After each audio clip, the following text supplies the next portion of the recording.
I never thought 4 words could erase almost 3 years of hope. The message popped up while I was sitting in my car outside my apartment. "You're amazing, Noah, but I don't think of you that way." I read it once, then again, then one more time, hoping the words would somehow change. They didn't. I typed only one reply: "I understand. Take care." She reacted with a heart emoji less than 30 seconds later, as if that tiny red heart could soften what she just said. I turned off my phone, leaned back in my seat, and told myself it was over. What I didn't know was that 26 days later she'd walk into a rooftop engagement party, see another woman holding my hand, and ask me the one question she never thought she'd have to ask: "How did you move on so fast?" The truth was, I hadn't moved on quickly. She just never realized I'd been saying goodbye long before she rejected me. My name is Noah. I'm 32 years old, and until recently, I believed that if you loved someone enough, eventually they'd see what was standing right in front of them. I wasn't the guy women noticed the second he entered a room. I wasn't rich, famous, or the loudest person in any conversation. I was simply dependable. If someone needed help moving apartments, I was there. If a friend called at midnight because life was falling apart, I answered. I believed kindness always mattered. Maybe it still does. It just doesn't guarantee that someone will fall in love with you. I met Chloe almost 3 years earlier at a friend's birthday barbecue. She accidentally spilled lemonade on my shirt before we'd even introduced ourselves. She was so embarrassed that she bought me another drink and stayed beside me the rest of the evening, apologizing every 10 minutes even after I told her it wasn't a big deal. Before the party ended, we'd exchanged numbers because she wanted to make up for ruining my favorite shirt. A week later, we met for coffee, then another coffee, then dinner, then weekend hikes, late-night phone calls, movie marathons, and random grocery trips that somehow lasted 2 hours because we'd spend more time talking than shopping. Without realizing it, Chloe became part of my routine, and somewhere along the way, I stopped imagining life without her. Everyone around us thought we were already dating. My coworkers teased me every Monday, asking how my girlfriend was doing. Even the next morning, I woke up to a text from Chloe like nothing had happened. "Good morning. Crazy meeting today. Wish me luck." For nearly 3 years, I would have answered within seconds. Instead, I looked at the message, put my phone back on the nightstand, and got ready for work. Around lunchtime, I finally replied, "Good luck. Hope it goes well." That was it. No jokes, no follow-up questions, no hour-long conversation. She responded with a smiling emoji, but I could almost feel her confusion through the screen. She wasn't used to short replies from me. The truth was, I wasn't trying to make her miss me. I was trying to stop missing someone who had already made her feelings clear. There was a huge difference between those two things, and for the first time, I actually understood it. Over the next several days, I slowly started changing habits I didn't even realize I'd built around her.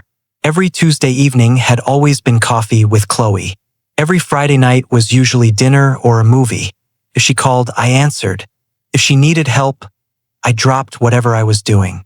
Looking back, I realized I had quietly organized my entire personal life around someone who never asked me to do that. She appreciated it, but appreciation isn't the same as choosing someone. That painful realization followed me everywhere. Instead of sitting at home wondering whether she'd text me, I renewed my old gym membership. I started reading again before bed instead of staring at my phone. For the first time in years, I wasn't waiting for a notification to decide whether my evening was good or bad. A week later, Chloe called while I was finishing a workout. I watched my phone ring across the bench for several seconds before letting it go to voicemail. 10 minutes later, she sent a message. "Everything okay? You never ignore my calls." I replied honestly, "Sorry, I was at the gym." She answered almost immediately, "You could have called back." I smiled to myself before typing, "I just got home. Thought I'd shower first." She reacted with a thumbs up, but something felt different. It wasn't anger, felt more like surprise. She'd spent years knowing I'd always be available. Suddenly, I wasn't. That Friday, my coworker Ethan invited me to a networking event downtown. Normally, I would have declined because Fridays usually belong to Chloe, even if we hadn't officially made plans yet. The engagement party was the following Saturday evening at a rooftop hotel overlooking the city. Almost everyone from our old friend group was going, including Chloe. Around noon, she texted me, "Are you still coming tonight?" I replied, "Yeah." A few seconds later, another message appeared. "Want to ride together like always?" I stared at my phone before typing, "I already have plans." She asked what plans, but I didn't answer. Not because I wanted to create suspense. I simply didn't think every detail of my life belonged to her anymore. That chapter had quietly ended the night she told me she didn't see me as boyfriend material. The truth was, Ava had agreed to come with me. We'd only seen each other twice, but every conversation felt effortless. Before leaving for the party, I told her everything about Chloe. I explained that we'd been close friends for years. I'd fallen for her, confessed my feelings, and she'd respectfully turned me down. I also made one thing very clear. "I'm not bringing you tonight to make anyone jealous," I said. "If this feels uncomfortable, we don't have to go." Ava smiled, straightened the collar of my jacket, and said, "If you were trying to make someone jealous, I wouldn't be here. But I believe you. Let's just have a good night." That simple answer somehow made me respect her even more. When we arrived at the rooftop, the place was already full. Music played softly while people gathered around small tables overlooking the skyline. We checked in, grabbed 2 drinks, and started greeting familiar faces. I hadn't even noticed Chloe yet, but she noticed me immediately. I saw it happen from the corner of my eye. She smiled the moment I walked through the entrance. Then her expression froze when she realized I wasn't alone. Her eyes shifted toward Ava standing beside me, laughing at something I just said. The smile slowly disappeared from Chloe's face. It wasn't anger. It looked more like complete disbelief. For several seconds, she simply stood there watching us without moving. Ava quietly leaned toward me and whispered, "I'm guessing that's Chloe." I nodded once. She squeezed my hand for a second before letting go naturally. There was nothing dramatic about it, but Chloe saw the gesture. I could tell because she immediately looked away. We spent the next. Chloe didn't take her eyes off me as she asked, "Who is she to you?" I glanced back toward Ava, who was laughing with a few people from my office, completely unaware of the conversation happening across the rooftop. Then I looked back at Chloe and answered honestly, "Her name is Ava. We met a couple of weeks ago, and we're getting to know each other." Chloe nodded slowly, but I could tell she was struggling to hide what she was feeling. "So, you're dating?" she asked. I shrugged slightly. "We're taking things one step at a time."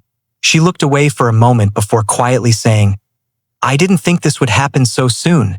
I smiled politely, not because I was trying to prove anything, but because I finally understood something that had taken me years to learn.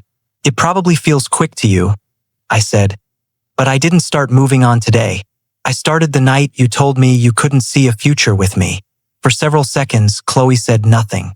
The city lights reflected in the glass behind her, and for the first time since we'd met, she looked unsure of herself.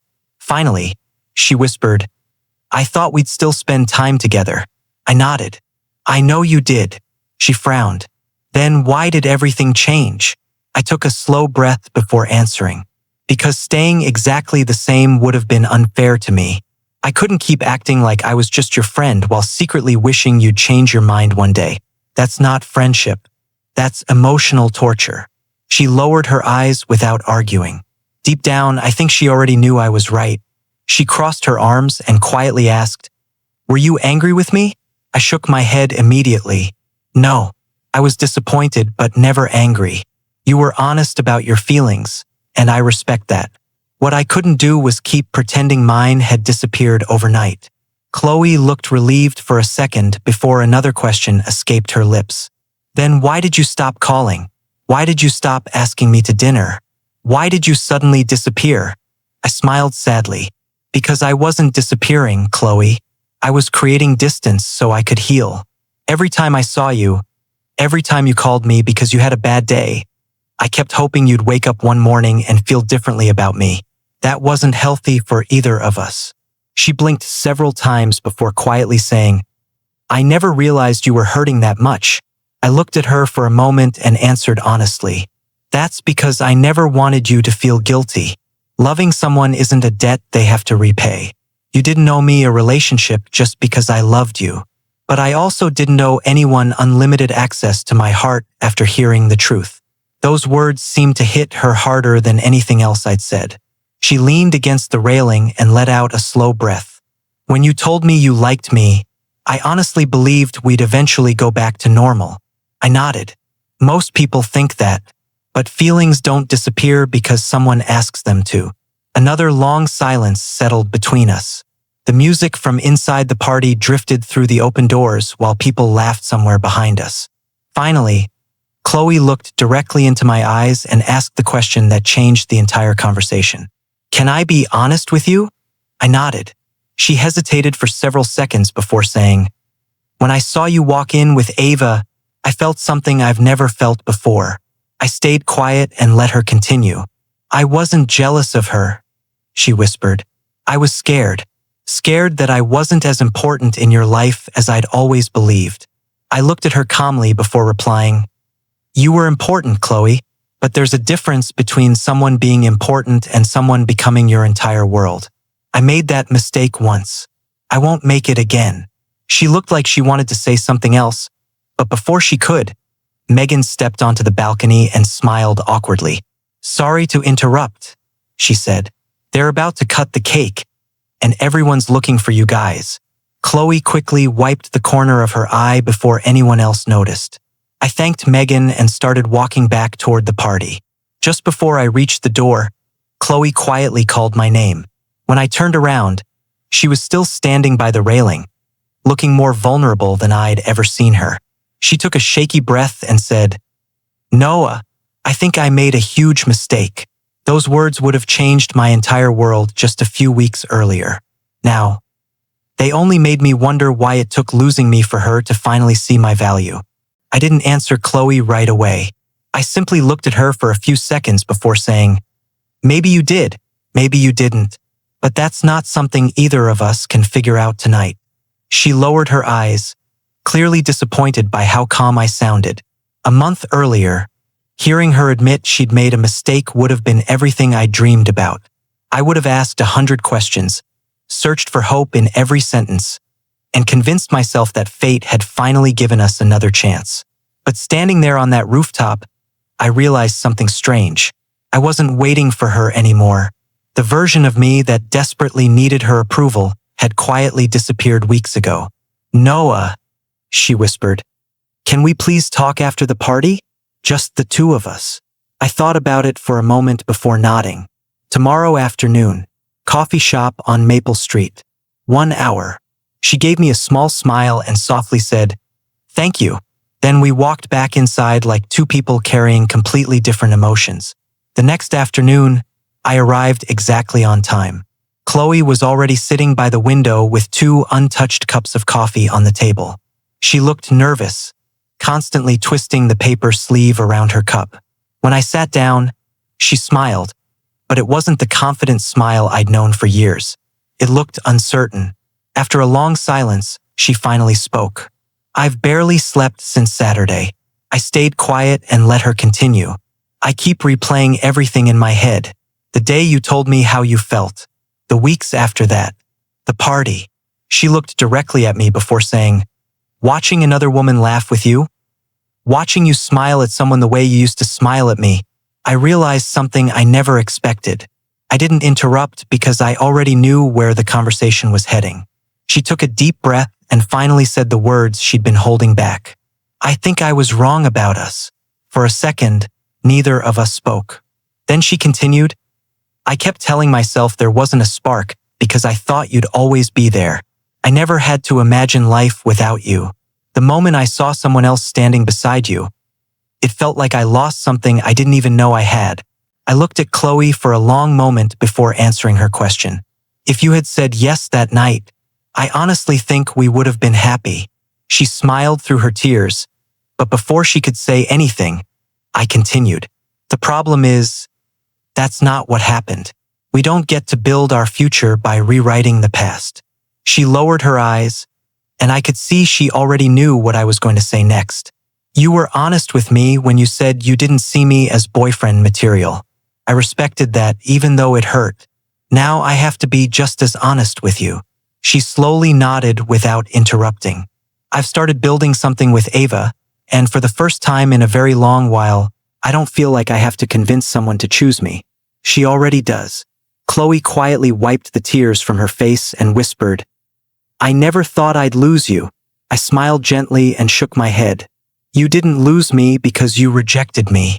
You lost me because I finally accepted your answer. She closed her eyes for a second before letting out a slow breath. I think I always believed you'd be there no matter what. I couldn't even blame her for saying that because, for almost 3 years, I'd given her every reason to believe it. I was always available, always one phone call away, always willing to rearrange my plans if she needed me. Somewhere along the way, I'd accidentally taught her that my time, my attention, and my heart would always be waiting. Walking away wasn't revenge. It was the first healthy decision I'd made in years. For a few moments, neither of us spoke. The cafe had started filling with people, but somehow it still felt like we were the only 2 people in the room. Finally, Chloe looked at me and asked, Do you think I'll ever stop regretting this? I thought carefully before answering. Probably. Not because you'll forget me, but because life has a way of teaching all of us something we couldn't learn any other way. You'll meet someone who chooses you without hesitation, and I truly hope you do. Just promise me one thing. She looked up. What? I smiled and said, When that person shows you how much they care, don't assume they'll always be there just because they've always been there. She nodded slowly as another tear rolled down her cheek.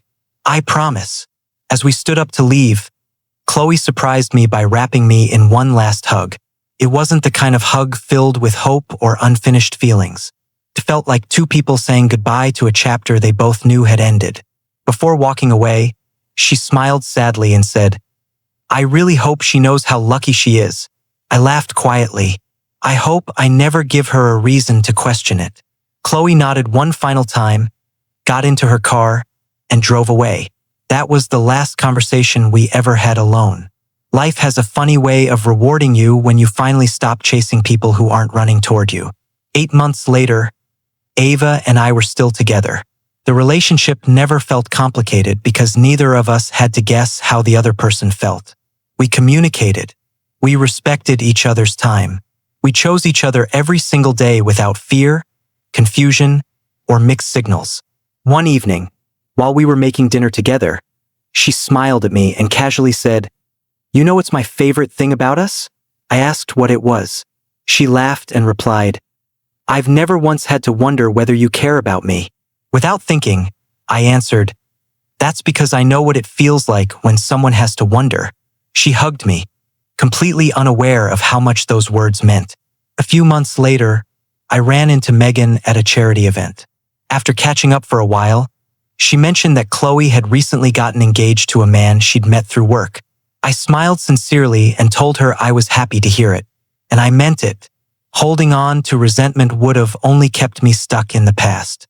The truth is, Chloe wasn't a bad person. She simply didn't love me the way I wanted to be loved. And there was nothing wrong with that. My mistake was believing that if I waited long enough, her feelings would eventually change. Sometimes they do. Most of the time, they don't.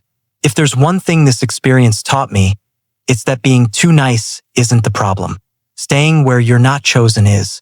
Never waste years trying to earn a place in someone's heart when they've already told you it isn't available. The right person won't make you question whether you're boyfriend material. They'll simply be grateful they found you. And looking back now, I realize the best thing Chloe ever did for me wasn't rejecting me. It was forcing me to finally discover my own worth. Without that text message, I might still be waiting for a future that was never going to happen. Instead, I found one that was actually meant for me.